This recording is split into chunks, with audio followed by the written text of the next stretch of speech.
तर मित्रांनो, सर्वप्रथम मी माझ्या आजी आजोबांना नतमस्तक होतो या ठिकाणी. तुमचा आशीर्वाद आमच्या पाठीशी सदैव असो. आपण आपल्या मामाच्या शेतात आलेलो आहे. आपल्या मामाची शेती दाखवलं सगळ्यांना एकदा. जिकडं नजर जाईल तिथपर्यंत आपल्या मामाची शेती आहे मित्रांनो. आणि फक्त शेतकऱ्याच्या लाईफ मध्ये ताजं ऊस फळ जे म्हणून ते फक्त ताजं इथंच खायला पाहिजे.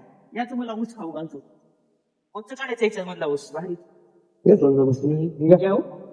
हे बघा मित्रांनो, असं ताजा ऊस तुम्हाला इथंच खायला भेटेल शेतामध्ये जाग्यावर.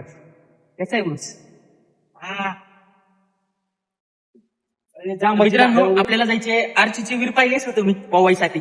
चला तुम्हाला आर्चीची विहीर दाखवतो. पण आज अर्चनाताई पाटीलच्या शूट झाली होती या विहिरीवरती. आपण आज आलेलो आहे. सचिन भाऊ बनसोडे थेट पुण्याहून आलाय तिकडे पवायला. ही आहे बघा आर्चीची विहीर. इथे शूटिंग झाली होती. पाणी दाखव रे भावा. तर हा आमची भाऊजी.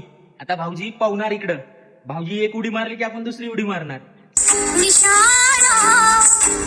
तुला दिसला ना निशाणा, तुला दिसला ना चिरमिर चिरमिर